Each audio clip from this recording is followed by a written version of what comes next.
7th. First agenda item is roll call. Miller, Here.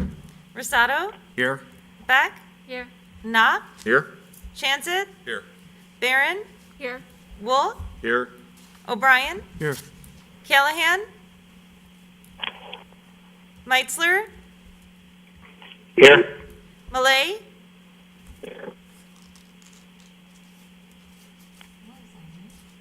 Malay, Here. Ewer, Here.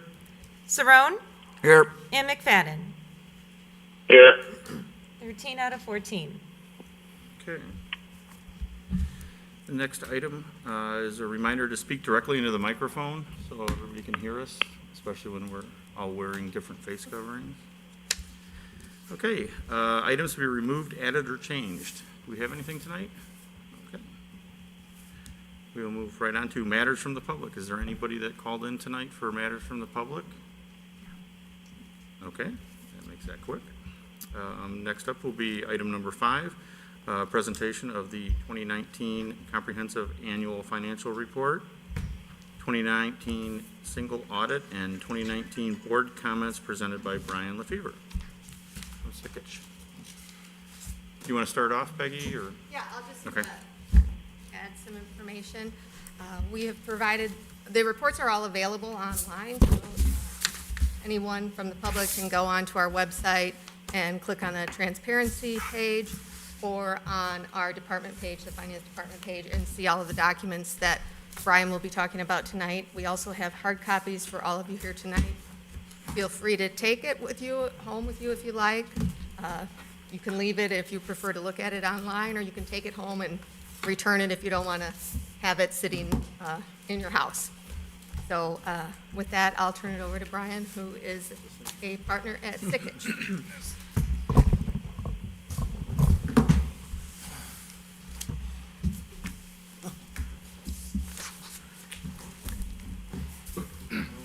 Thanks, Peggy. Well, good evening, everyone. On behalf of Sikich, I'd like to thank City Council for inviting us to present some brief comments on the report resulting from the audit of the city for your year ended December 31st, 2019. So the document that I prepared some comments on is the largest document, the Comprehensive Annual Financial Report.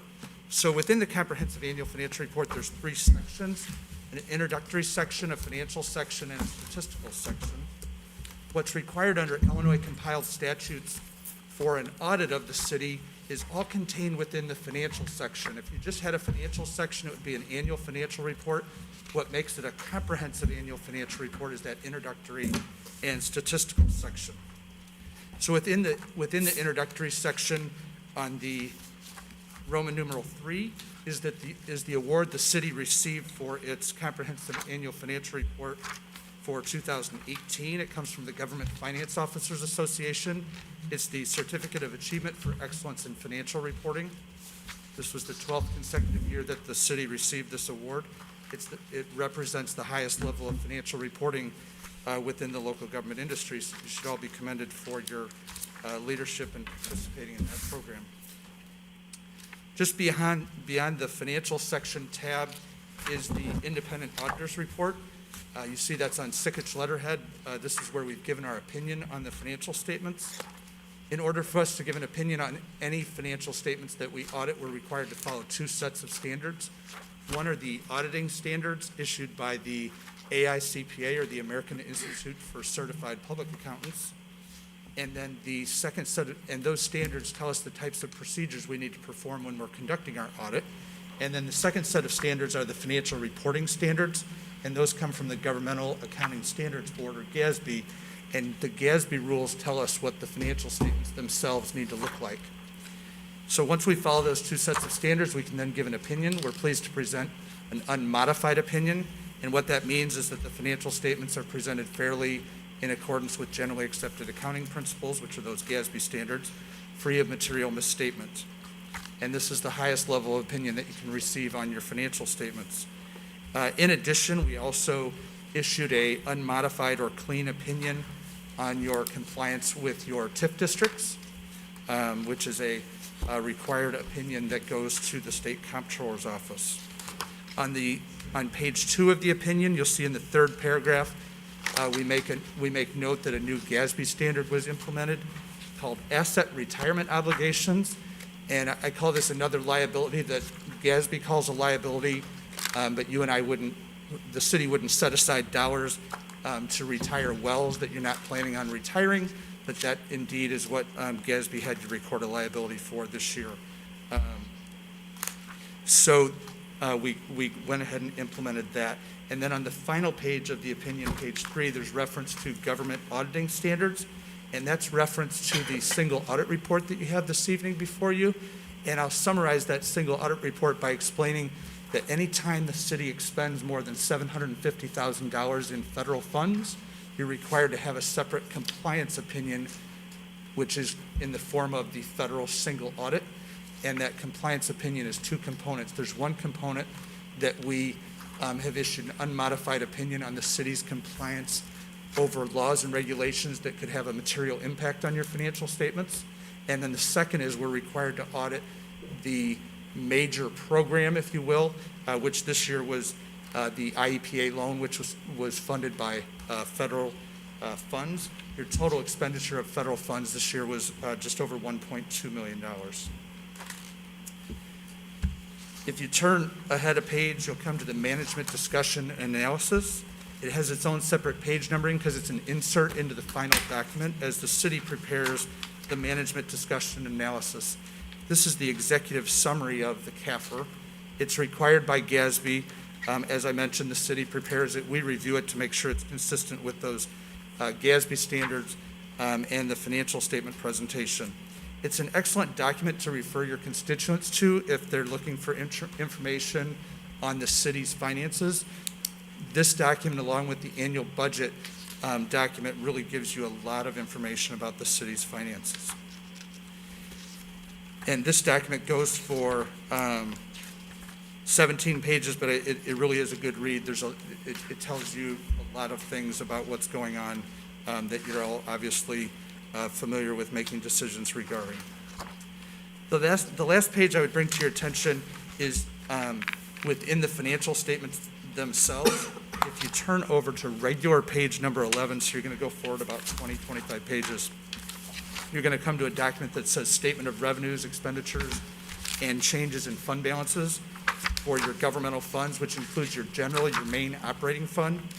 So the focus on the general fund income statement, if you will, is to look at the net change in fund balance. You see a positive $1 million.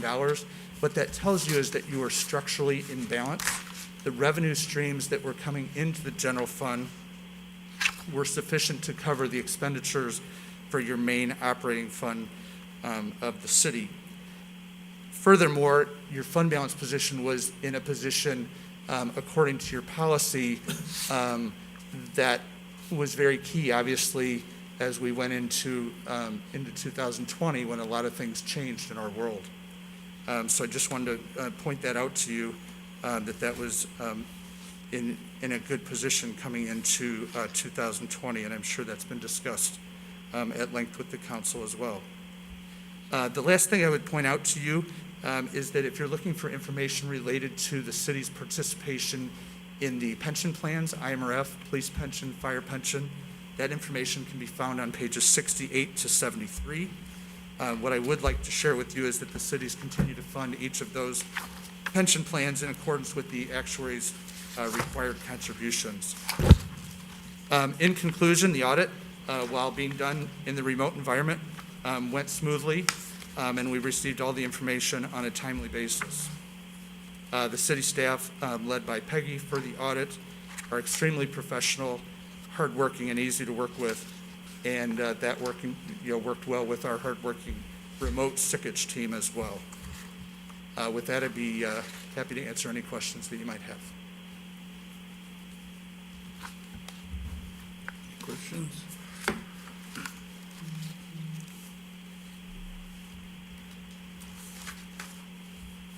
I have to say that every year I feel like I learn something new when we get one of these and take it home and read through it or whatever you've explained to us each and every time you've been here, that I focus in on something else. that I find in it that I maybe didn't pay attention to the year before or hadn't really sat down and read through all the document each and every year. So I do find something new in it. So I'm really amazed sometimes at the amount of information that we get out of these. Well, thanks for the Okay. feedback. I appreciate that. Alan, can I say a few Laura, words? go ahead. Number one, how much we appreciate the longstanding partnership that we have had with Sikich and everyone that we work with on your staff. This year posed a number of challenges having to do this in a remote environment, but everyone rose to the occasion. I'd like to especially call out Peggy and her staff, that ordinarily this is a very challenging process to get done within the time period that we have to get it done in an ordinary year. But realize this year, because people couldn't be sitting in the same room, we couldn't just bring over files of documents to sit down in front of Sikich for them to review. Peggy and her staff had to painstakingly create them into electronic documents that then figuring out how to share that large volume of digital information. And I just wanted to commend both parties on your hard work, and thank you very much for the heavy lifting you had to do to produce this document this year. Thank you. Thank you. Thank you very much. Enjoy working with you all. Thanks, Brian.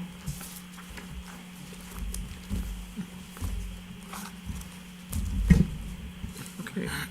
Next on the agenda is Resolution 20-87-R, awarding a Gateway Improvement Program grant funds to Frank Giampoli offices, tenant 428 South Batavia Avenue, Community Development. You got that? I could take this. Chairman, may I please get the applicant on the phone so that he can listen to the entire presentation of the item? Sure. Absolutely. Thank you very much.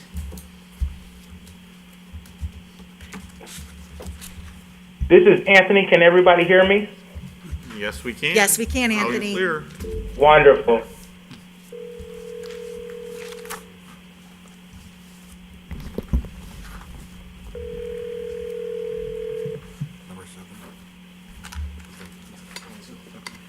This is Frank Giampoli. Hi, Mr. Giampoli. This is Laura Newman, the City Administrator for Batavia. How are you this evening? Just fine, thank you. Thank you. You are joining the Committee of the Whole right now. We have just called the item, and Alderman Cerrone is going to provide a brief synopsis. Thank you. All right, we have this is a request for a grant from our Gateway Improvement Program. The applicant is the law offices of Frank Giampoli of 428 South Batavia Avenue.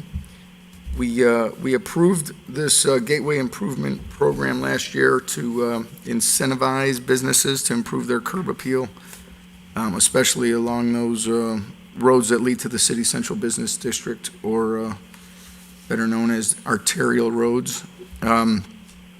The Frank Giampoli Law Office spent $5,630 on a new sign and landscaping, and the program, if this is approved tonight, would allow him to recoup up to half of the cost from the city, which would be $2,815. The money comes from a community development grant that the state provided back in 2006, and we are now given the flexibility to use it where we want. So this is not coming from the general fund. Is that fair to say? It's Correct. a separate fund, so. That is correct. This is additional funds that were left over from the Department of Economic Development, the Illinois Program for Microloans, that then went defunct and was provided to us to use as we wished. And we have reserved that fund to use for economic development programs such as the Gateway Improvement Program. Yes, so I would support this. This is what the Gateway Improvement Program was designed for, and we approved last year. So I don't know if there's anything else that you would want to add, Laura, or if the applicant would want to say anything. Sure, Anthony, I'll allow you the opportunity if you'd like to provide any additional context for this. Sure. So as Alderman Cerrone indicated, that this is a gateway improvement grant for a sign. There's also additional work such as landscaping improvements. So the sole project activity and estimated cost per the lower of the two bids received from Aubrey Sign, which is in Batavia, is the purchase and installation of a new freestanding painted extruded aluminum sign in the amount of $2,500.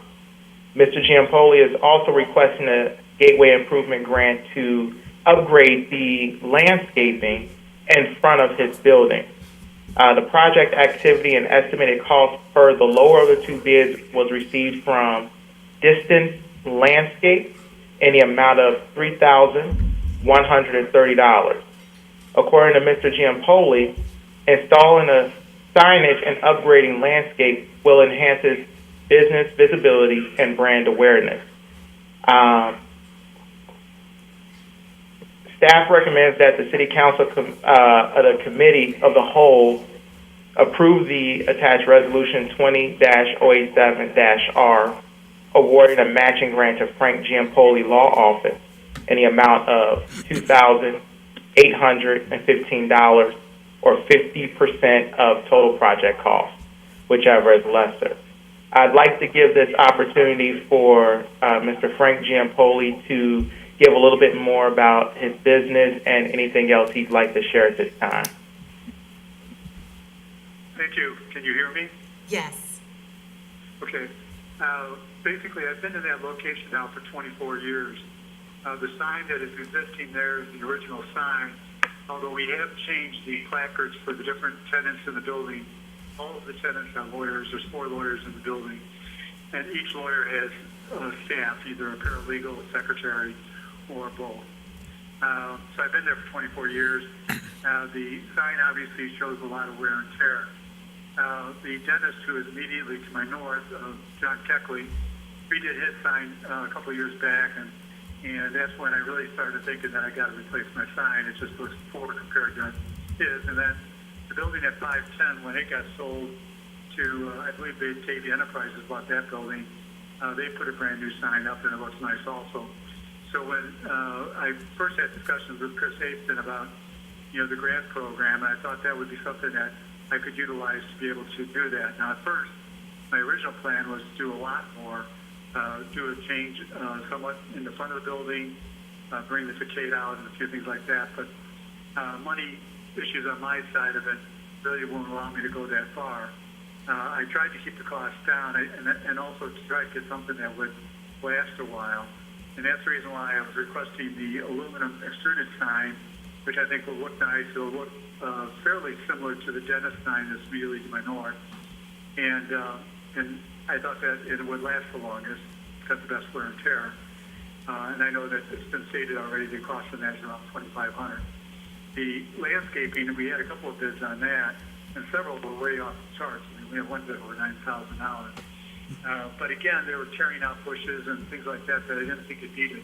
I think what was needed was what I would call a haircut in front, trimming all the bushes up significantly, and placing a nice planter area around the sign, again, similar to what John Keckley has to my north.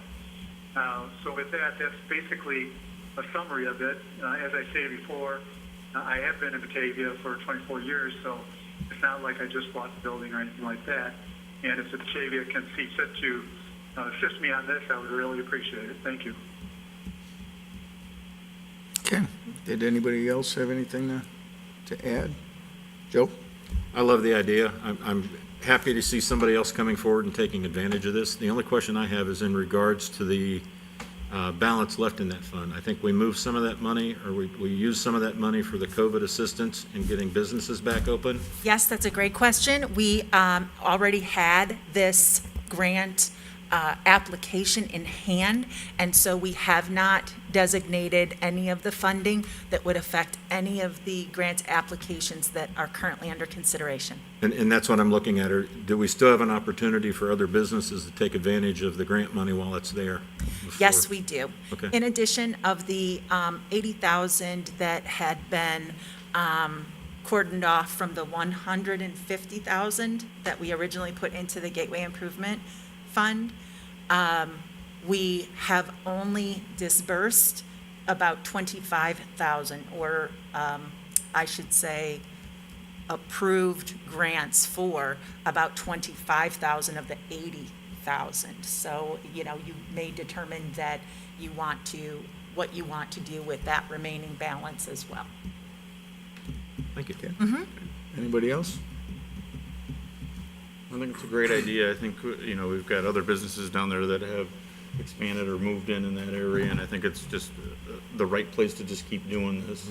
If the property owners can do that, I think it's a great program and a good way to continually make that stretch of the road look better. I agree, Ellen, and I think usually when one person Right. gets the snowball going, so we commend you, Mr. Giampoli, for taking the initiation and taking some pride in your property. So with that, I would recommend to City Council a positive recommendation of Resolution 20-087-R, awarding Gateway Improvement Program grant funds to Frank Giampoli Law Offices. Second. We need to do roll call, Roll call, correct? yeah. Roll call. Yes. Saron, Aye. McFadden,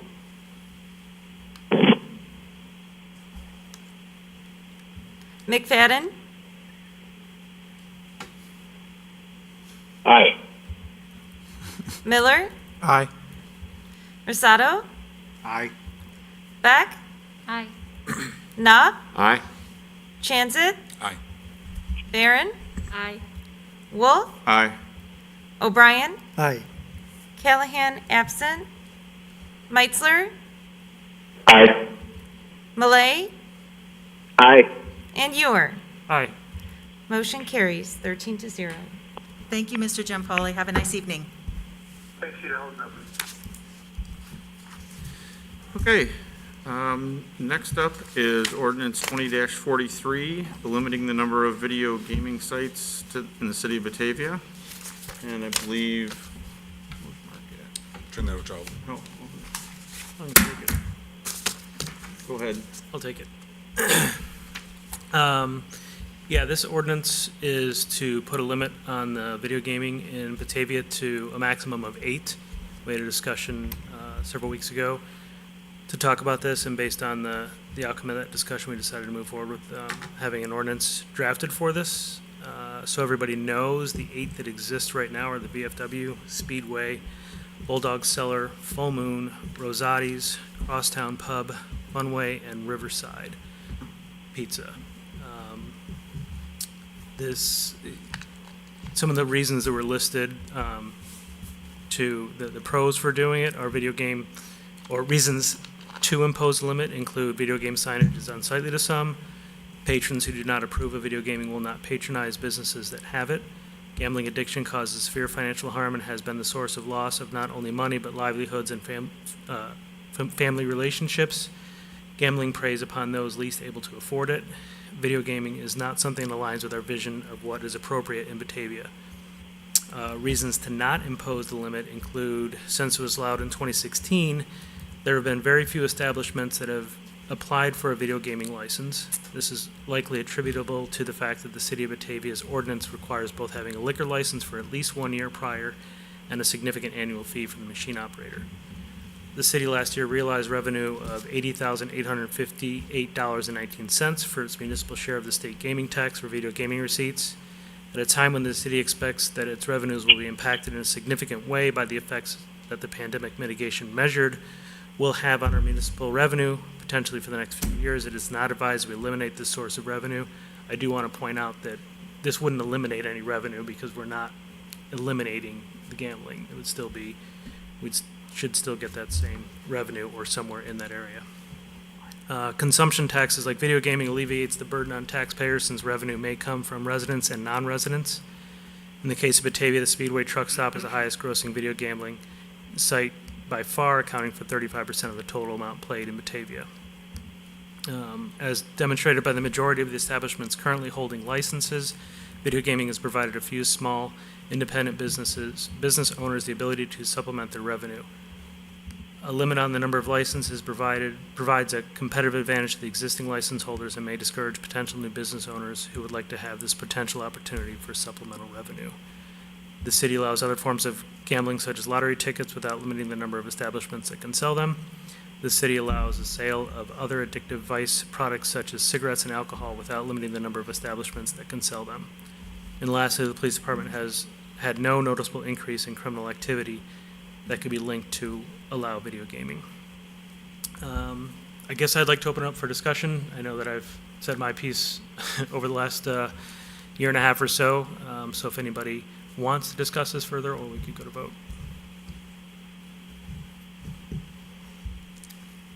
I guess I'll chime in. Okay. You know, I've from the beginning of this, I've always said that I really think that the market decides what, you know, if a business wants to use this as a way to supplement their income or to have income from that.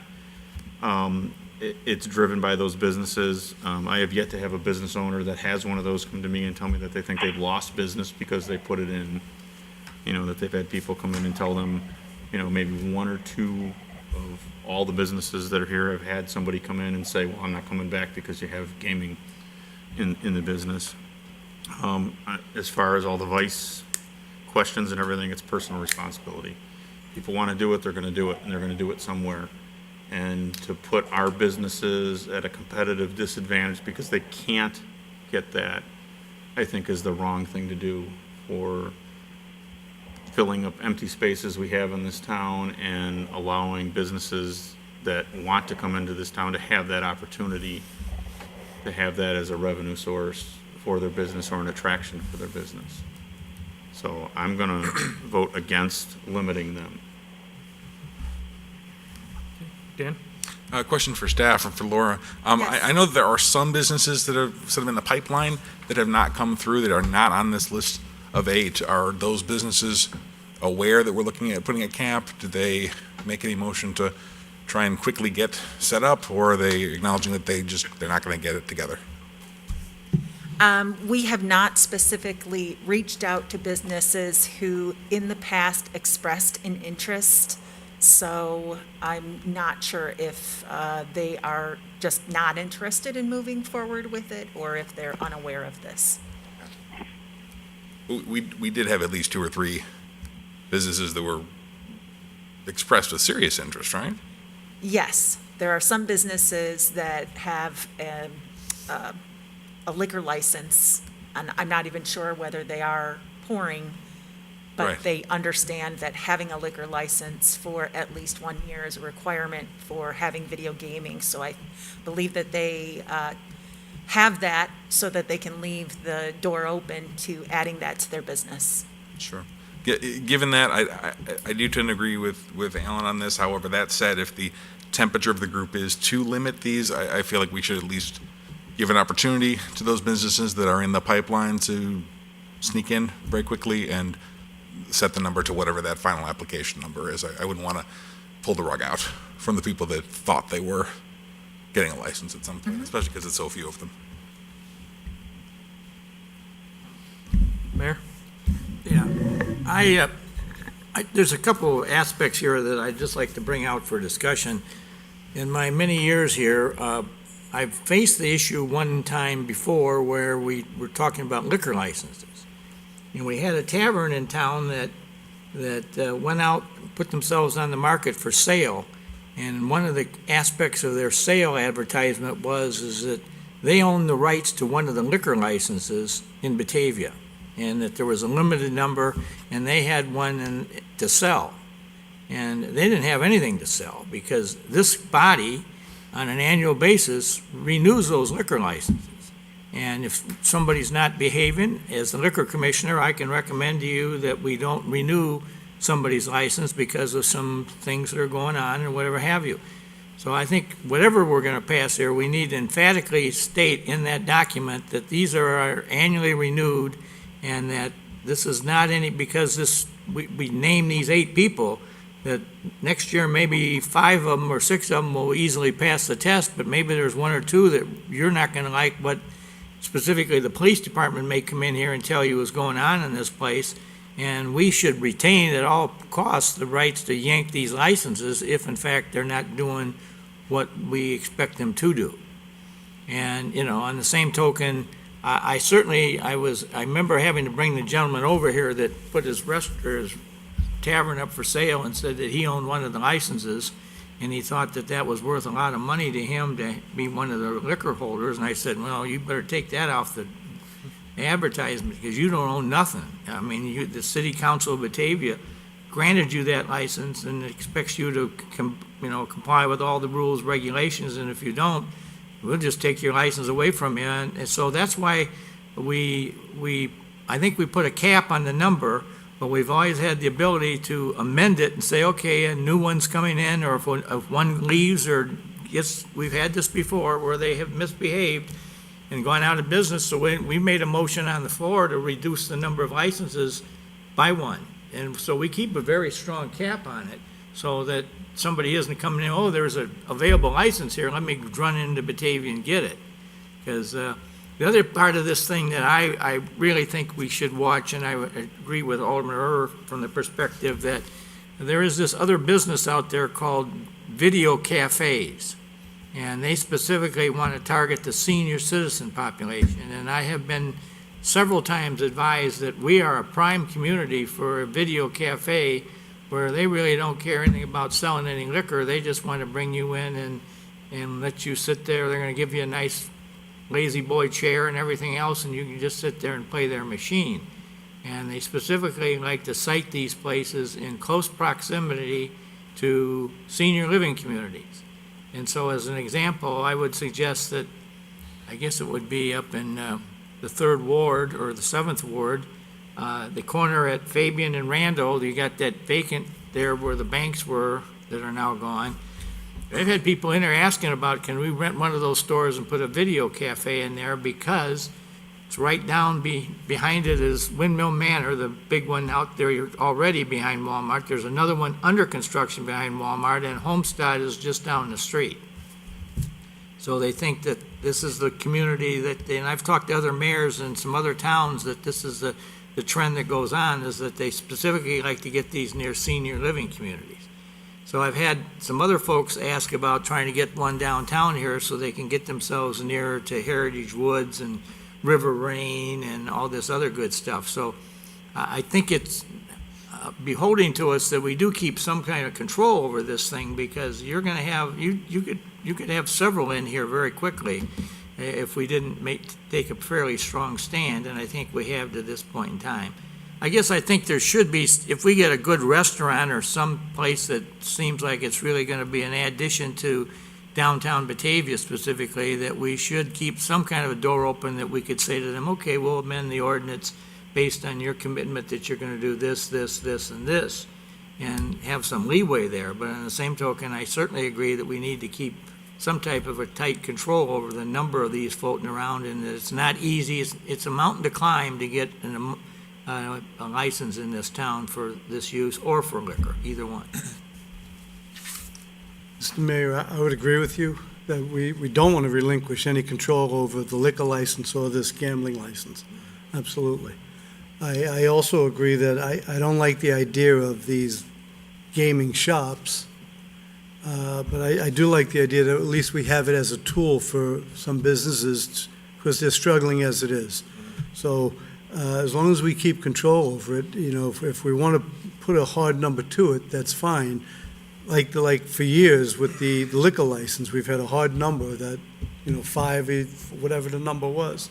And if someone came and were asking for a license, we discuss it and up the ante a bit. And we make that decision. And I think we can do that with this here. If we can do that with this here, I just don't want to put a hard number that now it's a ceiling, and if somebody else comes into town and says, I could use this gaming facility to improve my business a bit, I don't think we should hamstring them. And obviously, we're trying to be creative with raising revenues, and this is a way. I mean, I think we're every time at budget time, we're always trying to see how we can raise revenues and not raise taxes. Well, this might be a potential for that also.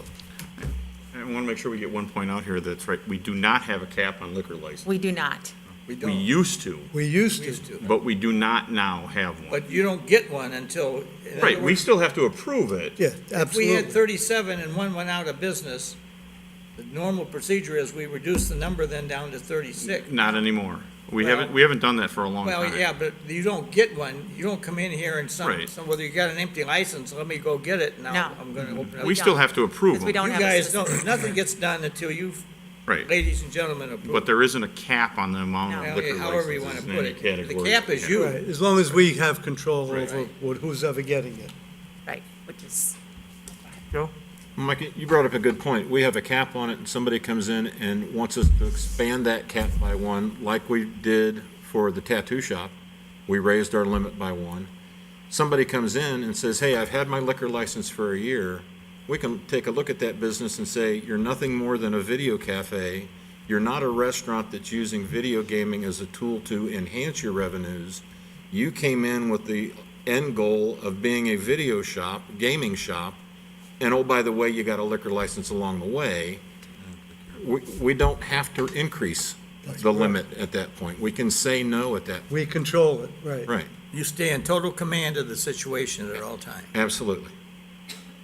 can I explain why that's not going to happen? Because a video cafe would have to rent a space for an entire year Right. and lease that space. When these video cafes have called, and probably 8 to 10 have called me in the 4 years that I've been here, and every time I explain to them that they have to pay for a liquor license and they'd have to rent a place for an entire year, some of them hang up on me, but 0 of them are interested. I So think we've got the- the tools already there. We that- do. Not, To without prevent the video prohibiting cafe. them, restrict it to the point where it makes it, there's no financial sense to try to get to that point in this town. So I just don't see that happening here. I mean, I just don't see somebody running Randall Road, which is probably the highest per square footage area out there, to try to set one of those up. I just don't see that happen. I see maybe another business being started, having the liquor license and then failing and still owning the liquor license, decide, hey, then I could do that. And it would be a simple way for them to make money to be able to pay the rent. That's the only way I ever see that happening in this town. Somebody runs a pizza franchise out of a building or something and they have a liquor license and then the pizza side goes under because they don't make good pizza. And they just said, wow, I got the liquor license, I could get a gaming license, and then that would be a way to make money. But depending on And their even that business, is prevented because of the definition of the liquor license. So Yeah. you either have to have a tavern license. Right. And so if you're not operating as a tavern, then Mm-hmm. that's not an appropriate use of the license. And if you're not a food establishment with ancillary beverage service, as in the D license, then you're also not allowed to have video gaming.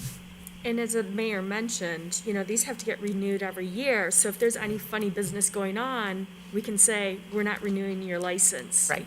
So between them having to go a year to establish their liquor license, having to pay for these machines, and then the potential of the license being taken away, those are the things that are in place for these types of businesses to not want to come here. But we need to be able to provide a tool for potential new restaurant owners, provide a tool for them, and they can make that decision whether or not they want to do it. They'll take a look at everybody that has a license and determine, do I want to saturate this area? I mean, looking at the establishments we have, they're very spread out. It's not all in one area. It's on the east side, west side, north and south, so they're very spread out. So I think that we have the items in place to help control this tool for business owners.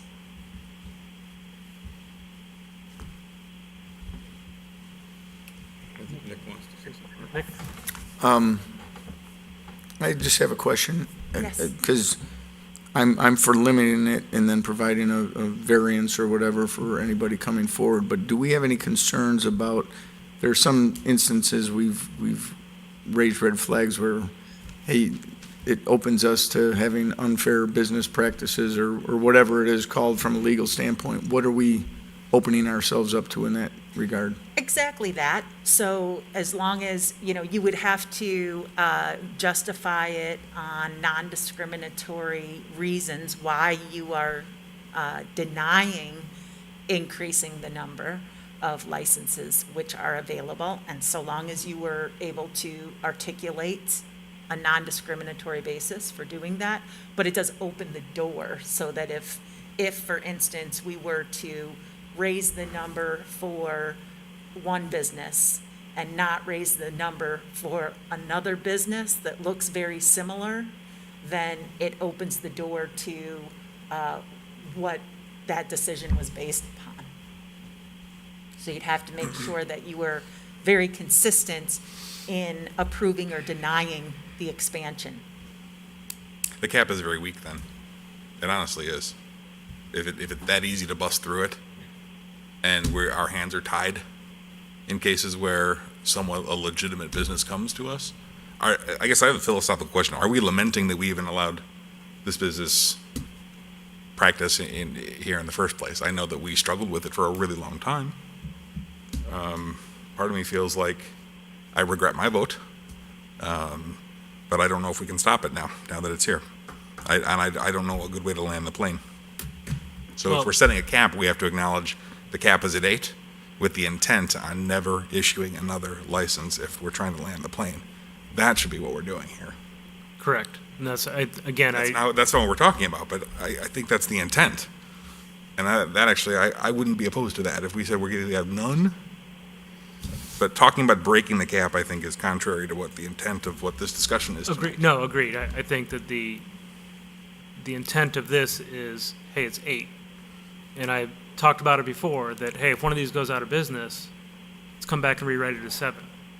And then 6 and 5 and slowly get rid of it. That's what my ultimate That's the intent would philosophical be. question before us tonight. Yeah, that's what my ultimate intent would be out of this. But, this is the compromise I'm at right now. Because I also said, hey, why don't we just eliminate it and grandfather everybody in? But then there was concern about that as well. Right. Because then that would solve the same thing that I was talking about. If we're gonna do that for that type of vice, we might as well do that for all vices. Okay. Stay consistent with all vices across the board. I'd Limit be our okay with liquor that. license and, eventually, if you're looking at it, that's what you're saying. If we're gonna do that for the one vice, we gotta do that for all the vices and gradually wean it down. Except I don't think all vices are my equal. smokes? You're gonna make me go to North Aurora to buy my smokes? All right, that's fine. I don't think all vices are equal. I guess that's Right, that's a slippery slope too. Let's open it up for everything then. I I see what you're saying. agree with Dan, what he's saying. This happens to be a subject that I am so on the fence teetering that I don't want it. I don't like seeing it. I want nothing to do with it, but every time a business comes, I can't say no. 'Cause I like it. That goes against another belief of mine, with economic development and unfair trade and that kind of thing. So, I've never waffled this much before, so I don't know what that opinion why I'm even talking. What would you like to do? Would you like to land the plane, or would you like to acknowledge that the marketplace is taking care of us so far? I mean, that's my problem. I would love to not see this in Batavia, but I would also not like to be the one to say these businesses can't have it. So this is a battle I have internally that I haven't come to a resolution. That's why I'm like, okay, if we can limit it, that's a good starting point, but it opens it up. What if we set a sunset and said from tonight, 5 years from now, we'll bring the licenses down to 0? What if we just left it as it is?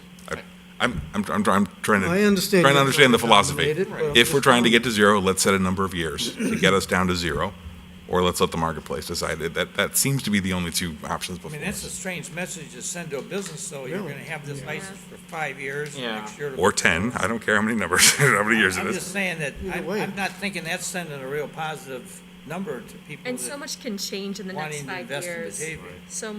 So much can change. It's, trying to decide what is going to be going on years from now, the kind of, the population that we're gonna have here, what they're able to, stand and not stand. I think just putting that type of sunset down the road. Yeah, and I think leaving it as it is the best thing because we do have the controls in place. If we have a bad apple, then they don't get renewed the following year, and we have the documentation on why, and that is where that'll start setting that precedence of the type of establishments that we don't want, which is just plain gambling. But unfortunately, you know, the elderly people are still gonna find their ways to make it to gamble. They'll find their way to another establishment. The way it is now, the council is in command of the whole situation. I know, issue by issue by issue basis. but again, every time we'd have to have really good reason to deny somebody a liquor license or a gaming license. Because it still has to be non-discriminatory, and you can't just say, yeah, well, I don't want it on that corner because I don't want Limestone to turn into a bar and then have a big gambling sign at the corner of the middle of our downtown. So that's where that part of that comes from, and making it more accessible to the elderly and the poor and everybody that it affects the most is what I'm trying to avoid. It's like, sure, you can go find it if you can afford to go find it. If you can't afford to go find it because you don't have the transportation to get there. People will find their way to get to it. You know what? I gamble. I gamble when I go to Vegas. Only when I go to Vegas. It's enjoyable for me there as part of the entertainment, but I know that if I were to start going down to Hollywood Casino, it would be a problem. So that's where I've mentally been able to do that. Not everybody can. Sure. And that's why make it so accessible? And I don't believe, and if I had been on council, I know Elliot's on the phone, if he had been on council, it would have been a no, that we would not have it.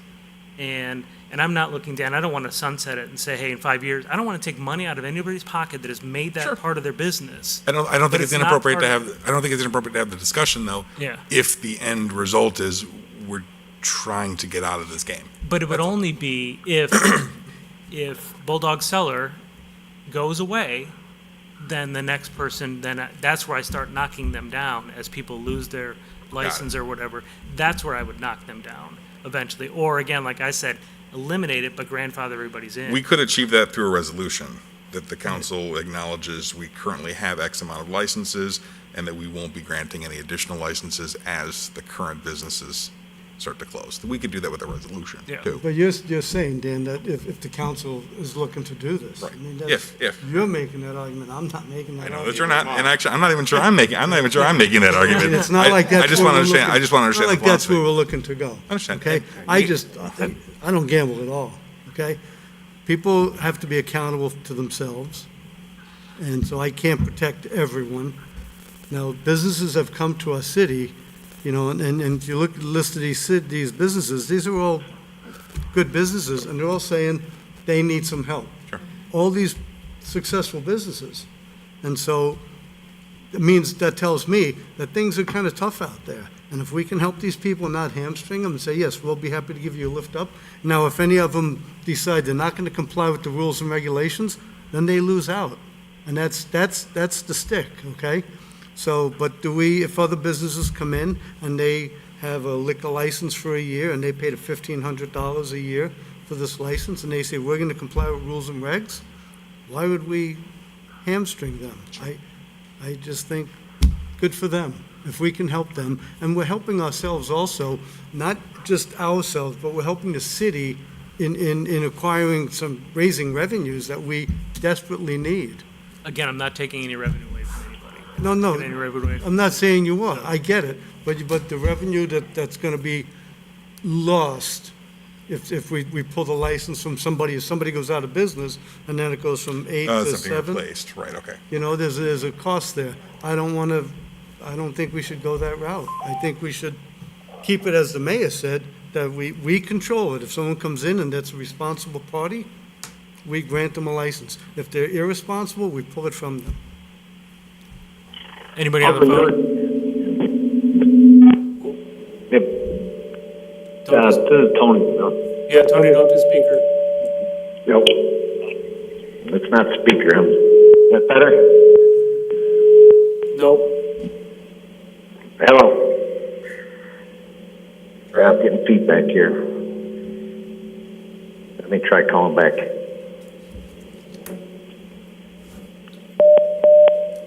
Anybody else? Yeah, Mike, I'll say something. Yeah, I agree with everything you say, Mike. One thing I want to, if we had a business that was going to open up a 200-seat restaurant with the premise that they could get a gaming license in a year, I don't think we would turn it down as a city also. So I don't know what the restriction on the number of licenses is going to do, because I think if the opportunity comes to us, we're going to take the opportunity. Everybody. That's my opinion. I think I like it the way it is. I think we have enough control, and I think we should let it be the way it is currently. I think if people on the phone, if you're not speaking, if you could mute your device, that might help with the feedback situation. Thank you. The feedback now. Test. I think feedback's gone. Try your mic again. Can you hear me now? Much better. Yes, Tony, much better. Hello? Okay, yeah, that's good. Thanks. I guess I've spoken on this. You guys know how I feel about video gambling in Batavia. The one thing I'd like to say, in listening to this discussion, I think it's unanimous on the board that no one wants to see these gaming cafes come in because they're going to prey on our seniors. A question I would have for everyone: how confident are we that none of the other establishments may partially prey on some people that can't afford it, whether they be seniors or low-income people that are on welfare? That's the issue I have with it. Sure, there's responsible people, and they can go and gamble, but I don't think we should make it available for people that it shouldn't be, because they're being preyed on. I'm getting feedback again, so I'm going to stop talking. No, to your point, we took tons and tons of testimony from people when we talked about bringing this into town, that this is the crack of the gambling world. This is different than a blackjack table game. This definitely does prey on a certain type of person who does gambling, and that's I think where a lot of the problem comes from. That's where some of my regret comes from. I can just throw in that in talking to some other mayors who have dealt with the gambling cafe, as they call it, that's basically you go in and they may have a cooler in the corner of the room that will have a six-pack of beer in it, and they'll sell you that, but they're more likely to sell you a cup of coffee. Right. And they want you to spend your money gambling. And every one of them that we have here in Batavia it's a restaurant or a bar, and you got to go in there and, buy liquor or food or whatever. And so I think that has a tendency to kind of scare away most of these people who just want to go in and sit in a lazy boy and pull on the machine. And that's the thing that, as Tony just said, that's the preying on the senior citizen when you do that. And we don't have that. And we have those establishments. We do have those. We have Speedway. We have Rosati's. They're set up like that. Well, and you've got a lot of other stuff going on around it. This is not. Yeah. I've been to these other ones because I went after I was told about them. There's a couple on LaGrange Road, right south of downtown LaGrange. It's in Countryside, and it's nothing but machines and lazy boy chairs. And you go in there, and that's all you do is sit there, and there's no other noise, there's no other anything, and it's just a quiet, subdued manner, and it's right across or up the street or down the block or whatever from about 3 or 4 senior living communities, and that's the reason they're there. Anybody else on the phone? Yeah, Mark, this is Elliot. Go ahead. Yeah, I just want to add in, I appreciate what Dan is making us think about, and I do appreciate as well the assistance of control, if you will, that the one-year liquor license in particular adds. Where I guess I'm still in support of this is, as I just heard, I believe it was Alderman Cerrone say, since it was approved, we've never felt comfortable saying no. And so it just keeps going one more. And now, maybe there's also 2 more. I think the liquor license option puts in a level of control that serves as a deterrent. And I think putting a cap on this, again, people can come in and apply for a variance, and we can amend the ordinance. It may even be a different council then, and who knows how that future council will feel. But it serves as yet another deterrent. And to me, I think that's an important barrier to help give us the control over this. So again, I'm going to support it.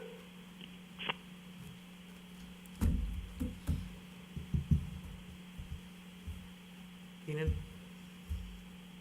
We want to get everybody to speak if possible, so. I'm also one of the council members that has not been here for the inception of gambling in Batavia, and I, at the time, probably would have said no as well. But now that it's here, it's hard to. I'm dealing with the same feelings I think Alderman Cerrone is no, I don't want it. I don't do it. I can't tell another business no. Now, when we had the discussion about Funway, I've also I said yes because there is also adult entertainment there as well. There's bowling, there's other things besides like video games for kids.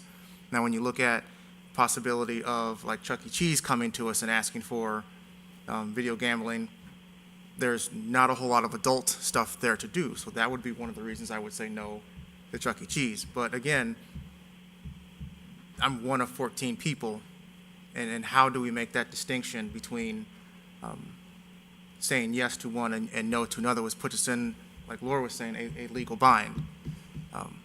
I would love to say, support this and say eight is a max right now. I know eventually we want to get rid of it. That's your plan, but it is a viable option for good businesses who do move in this the right way to help supplement their income in hard times as well. So again, it's a teeter-totter and balancing act on the fence.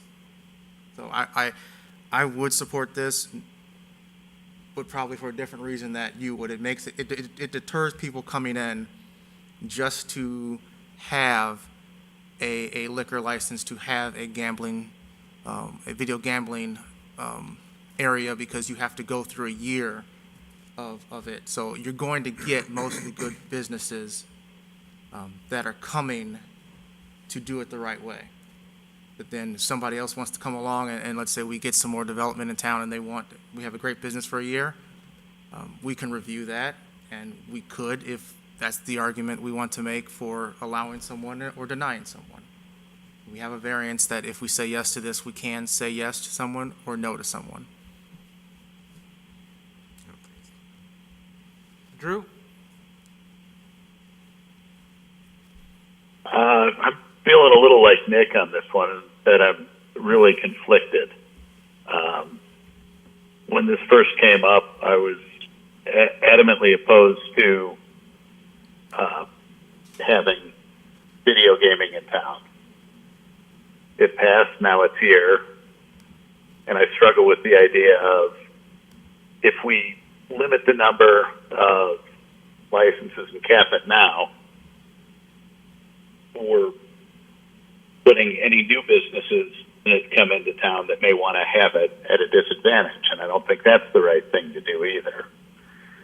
I feel like it's, kind of like Dan was getting at, it's a situation where we have to get rid of it completely, or we kind of live with it as it is.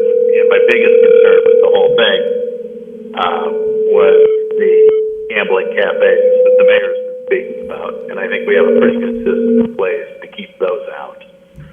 So I'm wishy-washy, but leaning towards leaving things as they are for the time being, unless we're going to go all the way towards getting rid of it altogether. And given the current economic climate and our need to bring new businesses to town, I'm not sure that's the right thing to do.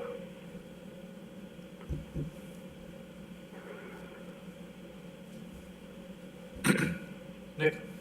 Just add something. Just because the word praying came up, and this is just something that fascinates me in my studies and research of gambling issues and whatnot. When I go and gamble, or a normal person, if you can consider me normal, when the lights are going off and I win, adrenaline kicks in, endorphin rush comes, and there's a physiological response that's positive, and you want more of it. But when I lose, I don't get that, and I fire down. But there's studies show that those people that have problems with gambling, they get that feeling whether they win or lose. And it's the lights, the sounds, the excitement of not knowing the outcome is what triggers those endorphins and adrenaline and whatnot. So there's a physiological problem here so when we say like, it's up to everybody or whatnot, there is some preying on that with the marketing and whatnot. So I thought that was fascinating. I still waffle. It doesn't really sway me, but with that, I know people are kind of saying, I would be up for limiting it and seeing what comes our way and address a variance at that point, and then we can adjust it or future councils. But I just thought that was kind of fascinating and wanted to share.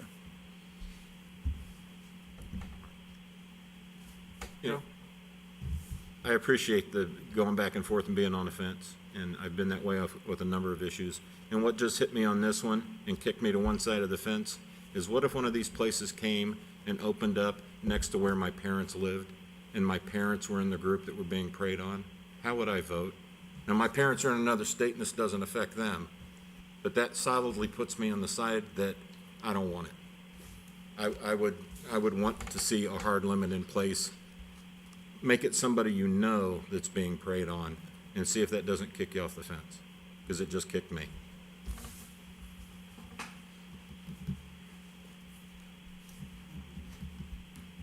Well, my informal poll, as I'm taking the temperature, we're pretty well split. Maybe we'd be at 7-5. And a lot of our reasons are fairly subjective. The reason you just gave is not defensible in court and would lose us money. And I agree with your reason. Yeah, I agree with your reason, but your reason will get us sued and Yeah. we'll lose. And that would be the reason I'd want to have a limit. So then I guess, this all goes back to my feeling. We have an ordinance in place. It works. We've had one license come back to us that they surrendered after they stopped using it in their business. And we haven't seen in 4 years, anybody seriously try to open up the gambling lounge or, go off the deep end with this and have 10 machines or 20 machines in their business to try, to become that with the associated business that they're running. So I feel like what we have works, and I don't think that changing it does anything but provides more work for our staff and for us for the next time somebody comes in and wants to get a license to enhance the business that they want to bring to this town. So I feel like we leave it alone. If we have an issue, and we said this from day one when we approved having the gambling machines, if we have an issue, we'll go back and visit it. To this day, I know of no issue that we've ever had that warrants this. I know the reason behind, I'm not going to pick anybody, I'm going to use your name, that Mark brought this up, is he doesn't want it in town. And I get that. And if there was a majority on the council that didn't want it in town, then we should get rid of it. But trying to do this in little tiny steps and backdoor this to try to say we're not going to issue more licenses or we're going to change the ordinance every time somebody turns one in or leaves town is the wrong way to do that. If you want to get rid of it, get up the group to get to the point where we can vote it down. If you don't, leave it alone. And honestly, I don't think it's a problem in our town. I don't think that the community would respond to those in a positive way, that somebody would actually be able to survive trying to run one of those in town. So I'm at leave it alone. Yeah, and I I think we've made it clear that there's no way, based on the way everything's written, that one of those lounges could come in. Mm-hmm. So that's not what I'm worried about. Again, I'm just worried about, there's no legal leg that we can stand on to ever say no. We can't. And that's my challenge with this, is that I want to vote no, and I guess individually I can to stand by that, but knowing that if it passes 7-6 every single time, because 6 of us are dead set to say no, it still passes, and then there's no legal issue. If it fails 7-6, then somebody's got a legal issue with it.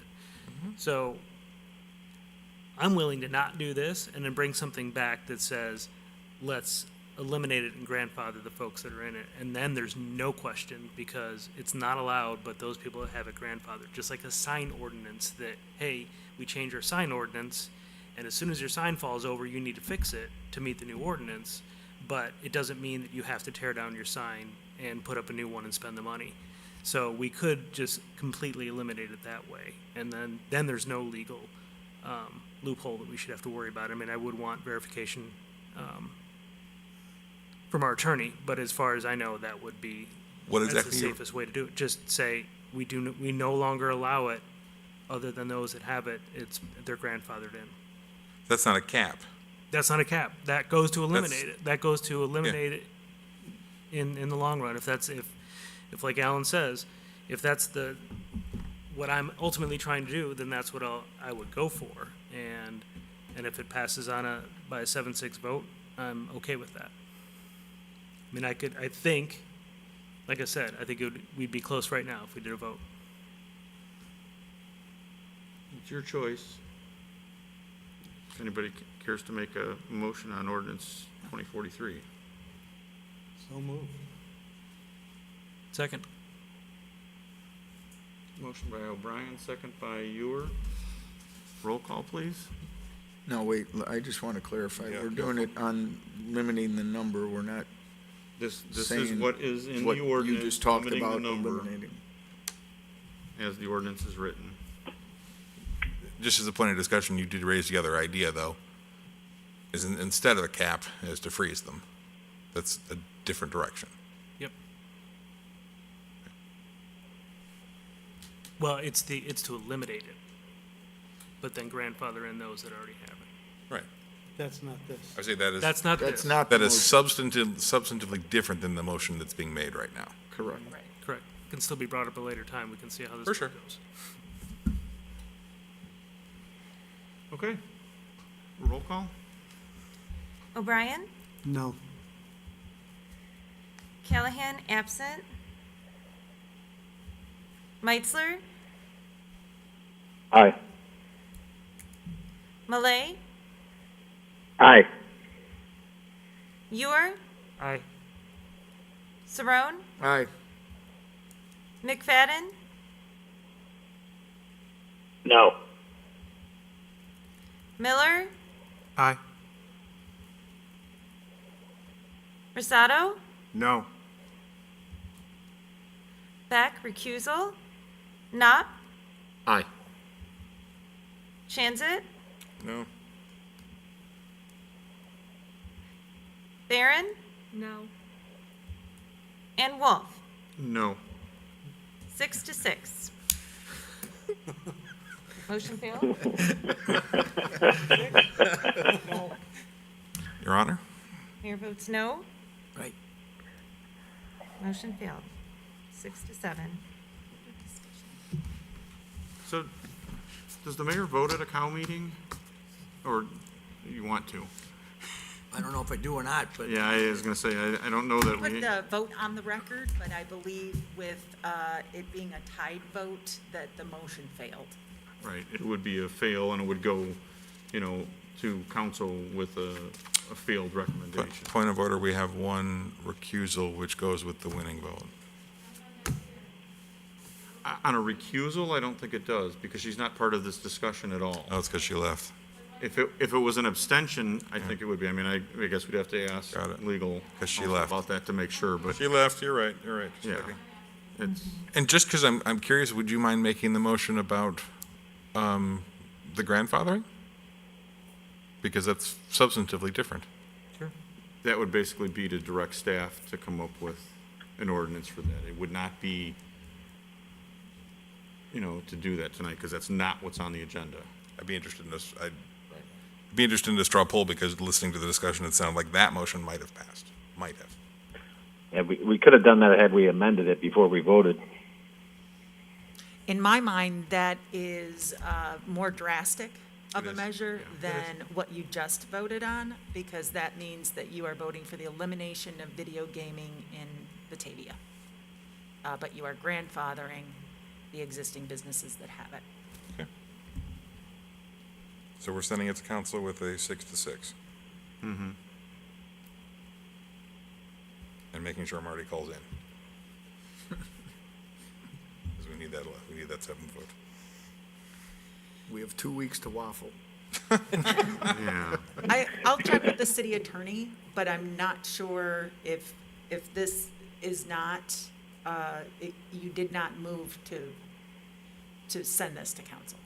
That's what Okay. you're voting on, is whether to recommend this for city council to approve it. I'm not sure that ordinarily failed motions. We do consider failed motions. Yeah, we have. We do. We have to consider them. Because a lot of things will come out of this with a negative recommendation. We still have to make a decision on them formally at the council level. That's why I was trying to understand what happens to Abby's vote, what happens to Marty's vote. Because that substantively would have changed the Right, tally. this is just a committee. Right, this is. Right. Okay, And it could be amended at the council too. Certainly. it could be. Okay, then next up would be item number 8, approval to waive the annual liquor tax renewal fees for 2020. So moved. Laura? Yes, so in light of the struggles that, in particular, some of the majority of our liquor license holders have faced with the restrictions imposed to mitigate the spread of the coronavirus, we are recommending that we waive the annual liquor license fee. The liquor license fee for bars and restaurants is $1,500 and $1,800 respectively. And so while it might represent a small amount of revenue to the city of Batavia, it is a significant expense for those types of businesses. And so just wanted to bring it here for consideration as to one of the things that we might do to help our business community. However, I do realize that it is a $75,000 revenue that we have had in the past, and our revenue forecast is still a very precarious thing. We can see from the monthly financial report that we had on our agenda last night from City Council that our May revenue was pretty steady from last year's May revenue. So we didn't see any drastic reduction at that point, but that doesn't mean that we don't anticipate that we will, definitely experience some reduction in revenue.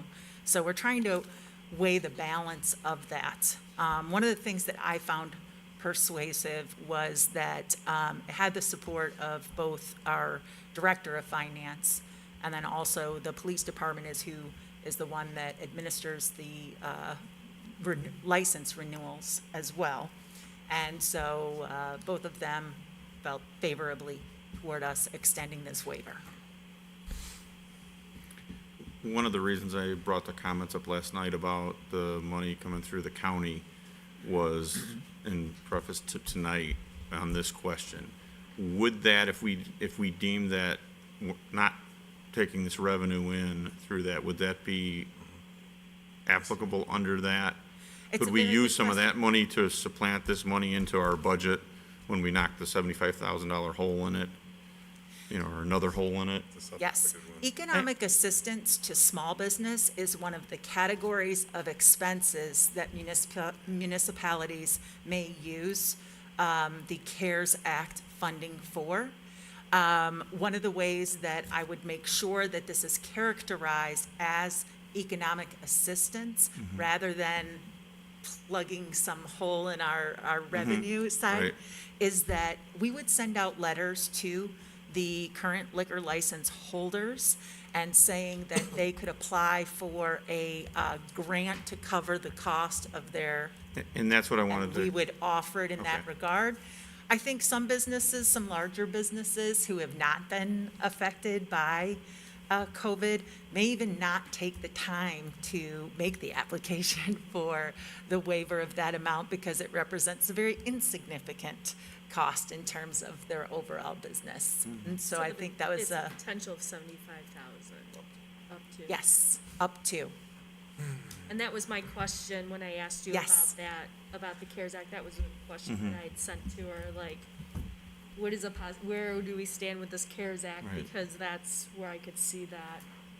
I think if it's handled like that, I'm more in support of it because I think it's something that for the smaller businesses is really important, that they get any help that they can.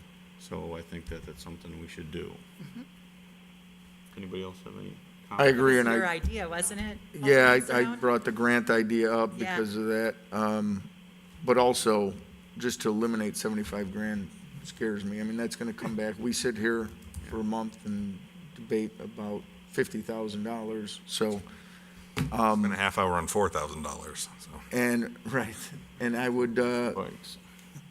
I like the idea that if we reimburse them with the funds coming in, if it comes in, if it's applicable, but to reimburse the city's probably a shakier ground, I don't know.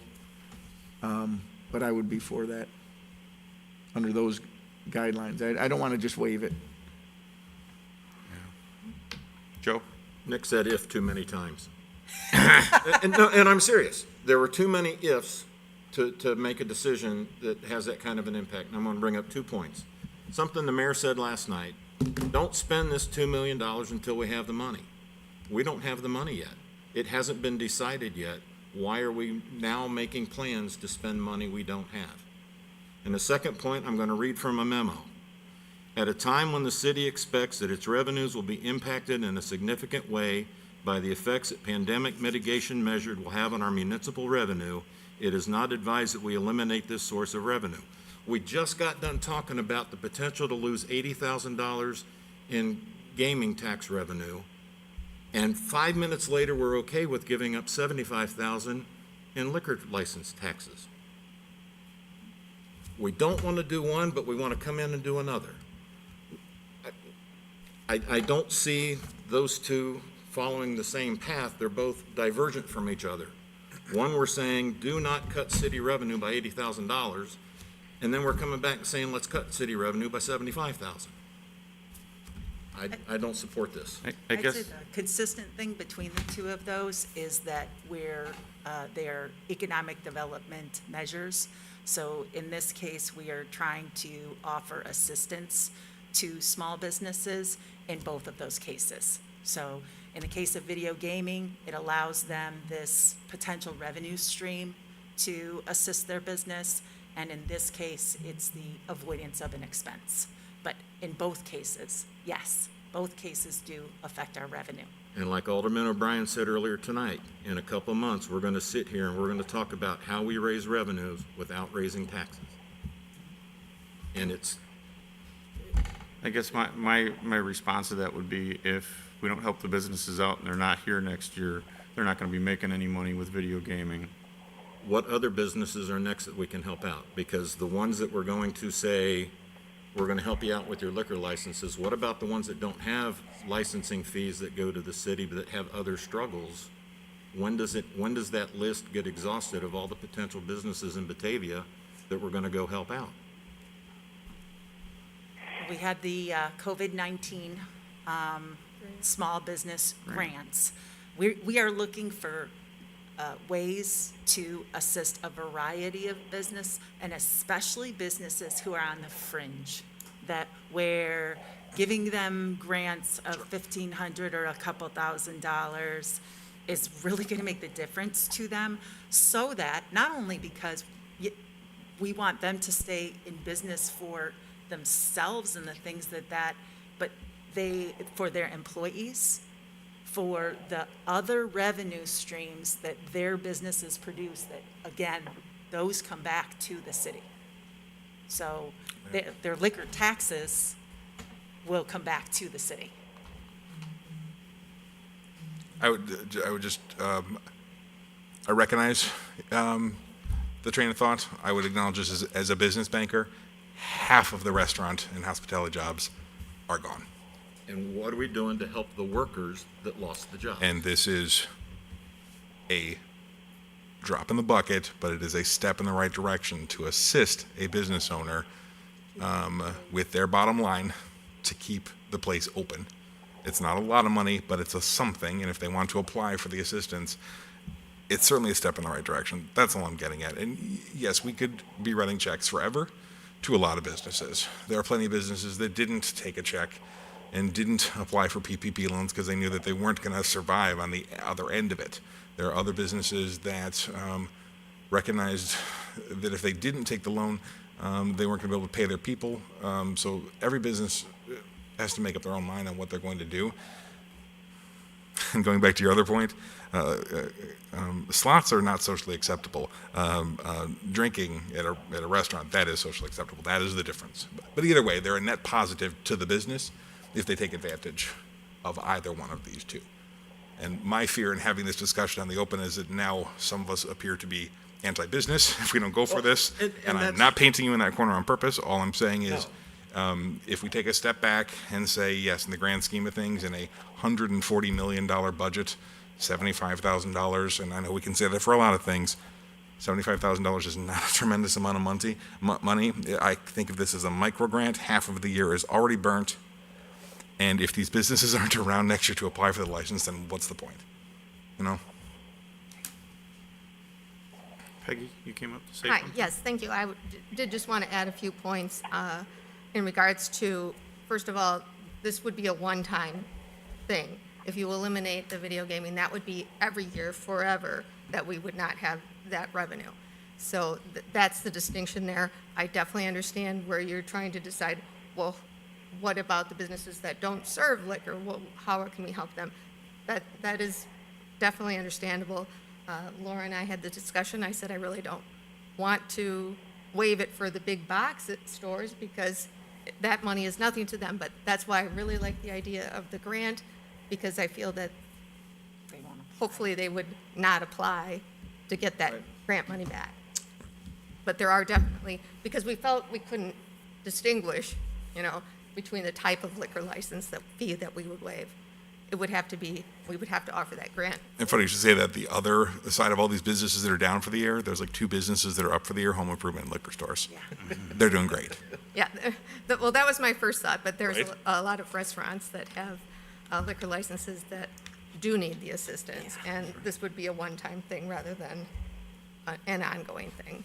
And in regards to the CARES Act, that is for reimbursement for our costs related to police and fire. So if we do get that money, it's not for other things, just to clarify that. Yes. Mark? So the way we're saying this is they still pay, but they can apply to be reimbursed. And that would be if we get the money from the CARES Act. This would not be from the CARES Act. We actually provided information to the county on what our costs for police and fire were. Right. So that is, We are getting that money. We hope. We haven't officially got it. That's my point. So, again, we don't know what hole we're gonna have to fill. And I'm okay with this when we know we're Can we getting the table money it till the to cover CARES Act comes in?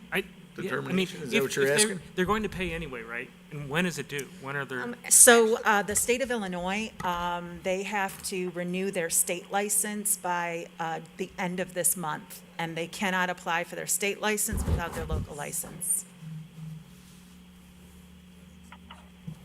Thus the sense of urgency. But they were, we they extend we were gonna the make local them pay license? anyway and then apply for a grant, right? No, we would apply the grant to their, rather than have to do all of that paperwork. It's a lot easier on Peggy's department just for us to not have to have them send us checks and then us to cut checks back to them. It creates a lot of additional paperwork that we can just avoid by applying their grant to their annual fee. So in the communication to them, it would say, if you've suffered, your business has suffered due to COVID-19, and you would like to ask the city to apply a grant towards your license, please request that in your application. Yeah, I mean, I don't wanna come across, to your point, Dan, I don't wanna come across as anti-business because I'm- I'm pro everybody, and to Joe's point, it's like, there's limited funds and a lot of people have suffered. And a lot of people will continue to suffer because it isn't getting any better. And that's why, and I don't want to keep on digging a bigger hole for us to try and fill. So that's, I have a I'd rather question. know. Go ahead. Tony, thanks. Is it possible to make the grant apply to just, say, restaurant or tavern owners? Whereas Dan just said, liquor stores, they've been seeing a windfall. I imagine a lot of them have seen a windfall. Yeah, the problem is you get into splitting a lot of hairs because, so for instance, the E3 license is is Funway, right? His doors have been closed all this time, and he's got a significant amount of his revenue that comes from liquor sales from the bowling alley. There are a number of retail establishments that have liquor sales ancillary to their retail business. We have so many different types of liquor licenses that it makes it difficult for us to distinguish between them.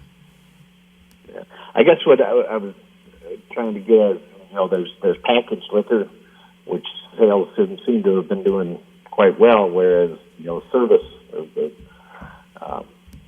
on-site service is, those seem to be the businesses that are hurting, suffering the most. I'm not sure that prior to the retail establishments being open, how well the standalone liquor stores did. So we have 3 smaller, liquor stores within our community that I'm not sure that they were able to do other than curbside sales. Okay. So is there any way to create the grant application that is simple and not demanding on staff, but can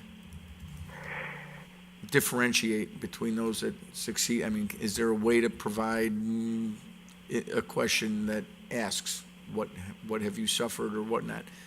Anything that gets them to go, okay, I haven't really suffered, so I'm out. I think what you'll get in the easy answer to your question is no, because Right. we're going to have to be making all types of judgment calls between people, even within, who hold the exact same type of liquor license, because their business was this or that, and to what extent were they hampered It's by almost like it. a moral compass. You have to trust that the person, okay, I wasn't affected by this, I'm not going to apply for it. Right. There are going to be some people that are going to apply for it that probably were successful, Mhm. and you can't manage every aspect of it. You can't micromanage them. The answer's going to be loss of income anyways. What the banks were doing for auto loans and things like that is they gave you a 3-month extension if you said you were affected by COVID. They weren't going to ask for a doctor's note or, with HIPAA and whatnot. Everybody was affected. I probably could have said I was affected and not paid my mortgage for 3 months. Sure. And you would have gotten away with it. Right, but I didn't. With or Because I with- had with that or without moral it. compass where I was like, hey, I'm still working, paying my stuff on time. because I'm helping the banks. Right. I'm helping the establishments. Thank you. Yeah. Anybody else? But Nick, I was thinking the same thing as you, like, can we limit this, but, I know, it's a tough, We discussed it that way originally, but then as we were trying to determine what categories would and wouldn't, we realized that we were gonna be splitting hairs and somebody was going to claim foul. well, then we need to start bucketing our liquor licenses for any potential. Funny We've been- no, you we've been- should mention that. We've been moving away from that. We're trying to consolidate. Yep. Okay, so then we need a motion here to recommend to council approval of waiving the annual liquor tax renewal fees for 2020. I feel like Joe should make it. I'll make that motion. Second. Second by O'Brien. And a roll call. Wolf, Oh, hold on a second. I might want to amend my motion to say that we will apply Waiving a the grant Grant program program. Thank you. for, in place of waiving the fee, that we will have a grant program for applicants when they send in their application for their renewal of their liquor license, that they can apply for a grant from the city. Yes. Okay, and O'Brien second again. okay. Anybody, any further discussion? Roll call, please. Wolf, Aye. O'Brien, Aye. Callahan, absent. Meitzler, Aye. Malay, Aye. Ewer, Aye. Saron, nay. McFadden, Aye. Miller, Aye. Rosado, Aye. Beck, recusal, Knopf, Nay. Chanzit, Aye. and Barron. Aye. Motion carried 10-2, one recusal. Absent. Absent. Absent.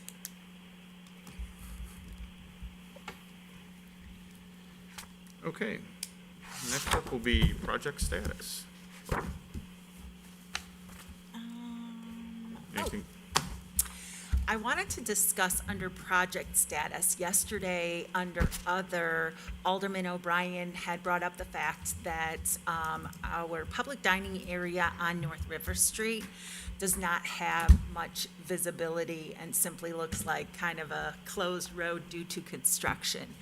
So that had previously been brought up on a call with the Batavia Reconnected folks from the Chamber of Commerce and Main Street and others who participate on those calls. As well, I had a conversation with Sherry Wilcox from Main Street today, and also with Griffin Price was working with Anthony Isom and Bill Kellum from our streets department. So we all kind of collaborated on what might be best to attract more attention to the area. We came up with a couple of ideas that I'd like to share with you and get your feedback on. Would you consider allowing us to put up a banner that would be above the type 3 barricades that would be strung in between the wooden supports of the River Street structure that would announce that this is a public dining area?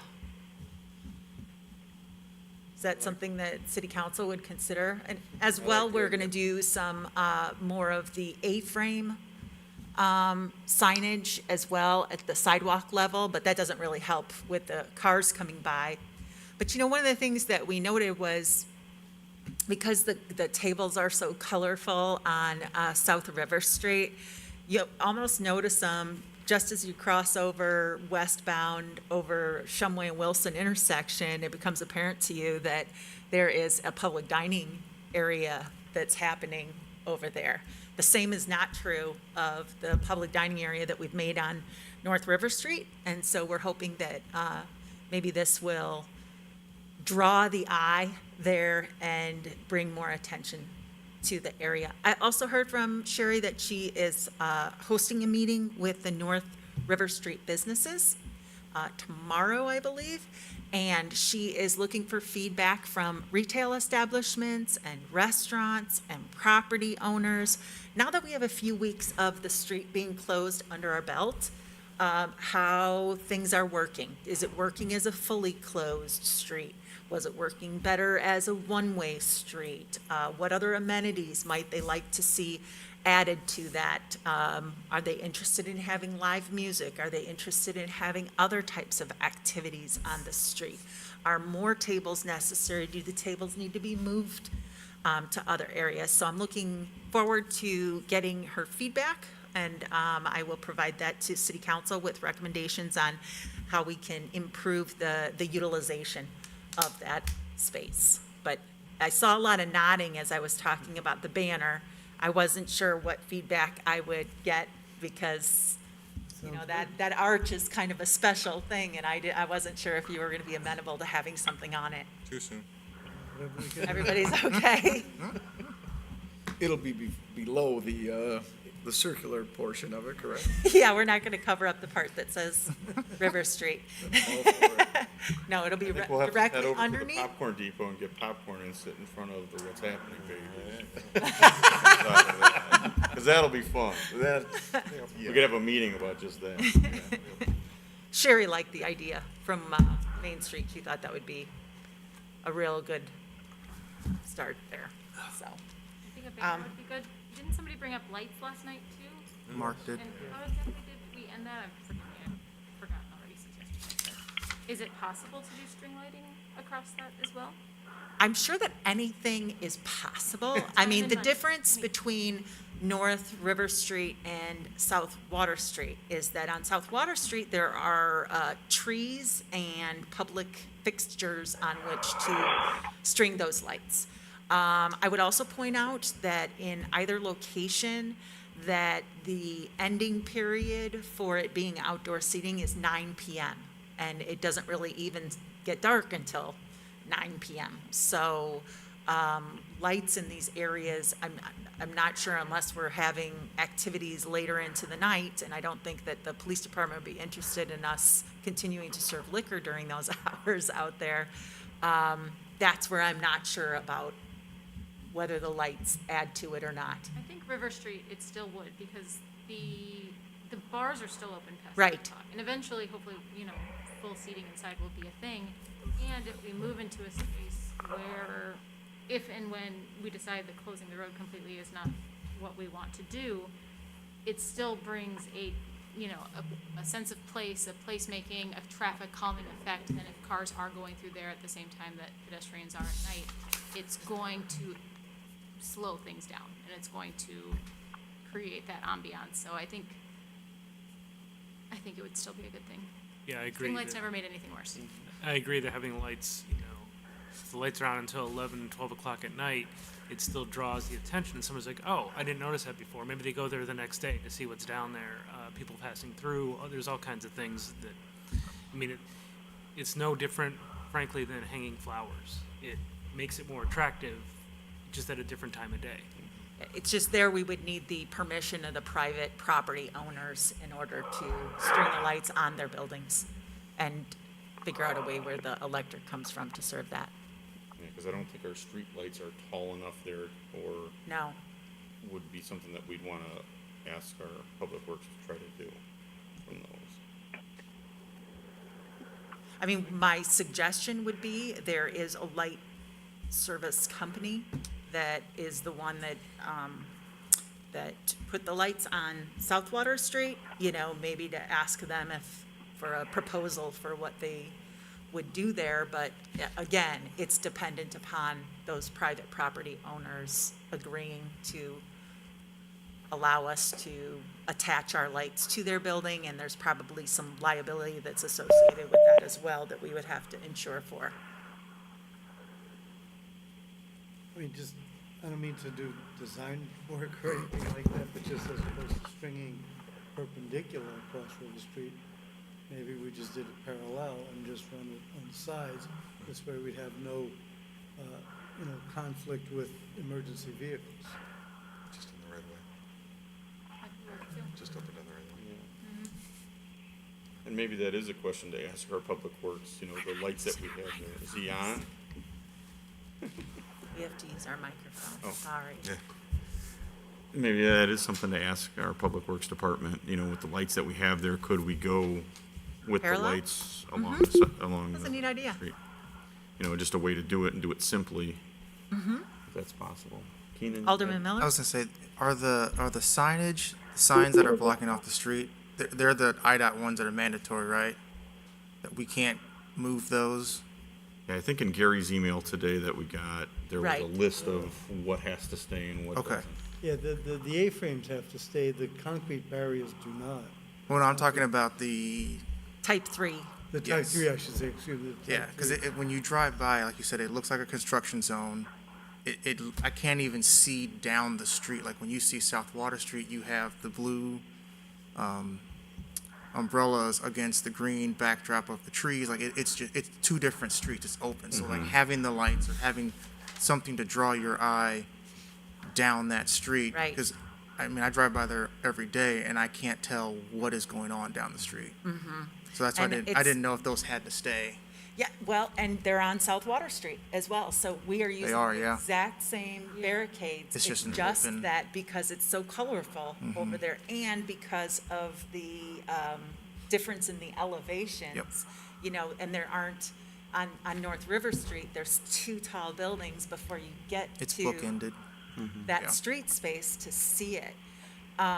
One of the things that if we decide that we want to do some type of permanent closure of North River Street, that will have to come to this decision, and it plays into what Gary was getting at today, is that when you use the MUTCD recommended street closure, it provides you this protection to say, we did what the Federal Highway Authority determines is a safe way to close this intersection. And as Gary Holm will point out, two people use the MUTCD, civil engineers and plaintiff's attorneys.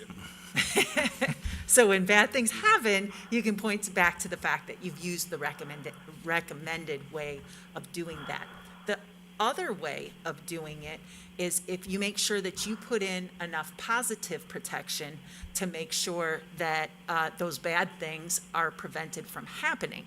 But those types of heavy barriers are expensive, and we have to construct them in a way that at one end of that closure has to be removable for emergency vehicles very quickly. So, but that's something that once we work our way through this experimental process, if we decide that we're gonna fully close the road, I don't think type 3 barricades are the end game that you see as the permanent closure for that street. We probably need something more visually appealing. I was just thinking of the light that goes up into the air to draw people in for the cars and everything. I was like, put one of those on River Street. Yeah, we were thinking about that, Disco ball or hanging from the, Right. the Wispy Wilson.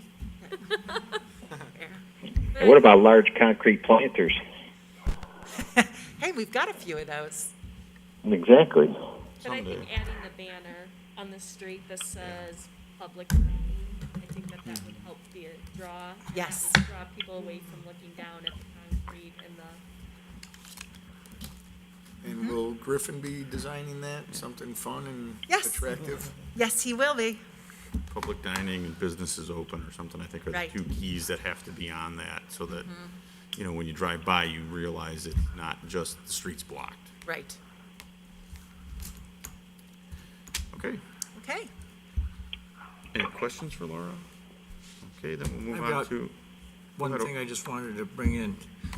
When you started talking about it, I knew I had it upstairs. Just this afternoon, I got a memo from Leslie Melandy at Metro West, in which apparently there's been a meeting this morning with the Kane County Committees on CARES Art Act funding. And the chairman has asked that they obtain the current population numbers for each town as has been updated by Chicago Metropolitan Agency for Planning. And Kane County's been a target in there this year, or the last few years, of trying to monitor the census so that you can get the number when it comes out from the feds in the 10-year period. And then you should be, the idea is we're gonna be able to add and subtract that number based on the number of obituaries that are coming out of town versus the number of births that are coming out of town. And then with hopefully the cooperation of the governments, like in our case, somebody moves into the house next door to you, there were 3 people in there that were there, and then they moved out, and 5 people moved in, so you would add, subtract, and they would keep, each town would have a flexible number. So they've been experimenting with this. So in Kane County's case, they've got some experimental numbers, and I guess what they decided today was to try to use the experimental numbers as to what will be the case when it comes to Kane County. So, let me go here. If they use our experimental number, when the 2010 census was done, it was 26,045. And our experimental number now, with the births and the deaths and the movers and the shakers in and out, our current number has been increased to 26,420. So if we use the $78.52 per capita fee, that number comes out, I kind of ironically, with what Laura was saying about waiving the $75,000, our new number would be paying us $2,074,498.40. Like it was meant to be. Right. We may also be able to make the case for a few more dollars because of all of the annexations that have happened since the 2019 census number was, that estimate number comes out on July 1st. And there were a few properties since July 1st of 2019 that the Community Development Department worked hard to annex since then. And we think that we can make an argument for 40 to 60 more people. So we might. Every little bit helps. Well, they're trying, at CMAP, they're trying to get each city really tightly controlled in reporting this life and death thing, and also this moving in and moving out, because they say in the future it's going to be very important that every town know what their current ongoing population is, because in a 10-year period, some towns have a major increase, some have some decreases. And so they're trying to shake this out. So Kane County, I guess, is going to use the CMAP estimated number, and maybe we can argue for a few more, but that's the number that's on the sheet here. So I just thought I'd share that with you. So we're going to, looks like we'll have about 75,000 more than $2 million off the deal. All right. Okay, does anybody else have any others? I have one. Keeman? It's just a thought process I've been going through about developing our downtown in Batavia. It's just something I want you guys to start thinking about, because I would like to at some point have a working meeting where we sit down and we try and figure out what it is we want to see development-wise in our town. I think a lot of the reason that we're not seeing developers knocking down our door to develop our empty lots and some of the places that need to be is that they don't know what we want. And it costs money to render drawings and present a proposal to us, and if we say that's not what we want, then they have to go back to the drawing board, spend more money. So I think people don't know what we want. So I would like for us at some point to sit down, have a working meeting where we talk about like what exactly we want to see in all of these parcels. When the end game is done, what does Batavia look like? That's what I want us, and we could talk about it more as we continue to look at the strategic plan as well. Do you mean above and beyond what we already have in the zoning map? You mean down to like conceptual kind of stuff, or? Yeah, so like if let's say we're getting ready to have, somebody wants, I'm a developer and I want to take this lot here where the banks are, McDonald's is, and I want to put something there, but I come up with drawings and renderings and I'm not sure this is what I want, and I come to us and we're like, that's not really what we want, and I got to go back to the drawing board and spend more money. Like, we have something kind of like that with what Abby and Mark and Callahan and I had she did a presentation on. It's something like that, but for a developer to come in and say, I want to put in, like, let's say over here where am I at? across the street here where the parking lot is, what do we want to see there? If we have no idea what we want to see, because our town needs to match. We can't be looking at one North Washington and a place here and a place here individualized. We'll get a mismatch of buildings. So I want something that we can all agree on that is a general of what the buildings need to look like, kind of what type of retail, lofts, apartments, whatever it is, so that we get what we want Batavia to look like in 30 years. And this is very, very, we can go over this as we continue on. I'm just trying to get your guys' minds to start thinking about The only this. reason I was asking to flesh it out more is that it's not necessarily our job to determine exactly what some of the properties look like, because we don't own it, it's not our land. Right, We can give a direction of where we want certain things to go, because we could literally spend 10 years on the type of thing that you're talking about, and we have done that before, and we have changed our mind twice since I've been on this council. Okay. Okay, anybody else? I move we adjourn. Motion for adjourn? Second. Motion by Ryan, second by Ewer. Clerk takes a voice vote. We can do voice vote on that. Technically, you're not supposed to. Technically, have him come after me. Okay? Voice vote. All those in favor? Aye. Aye.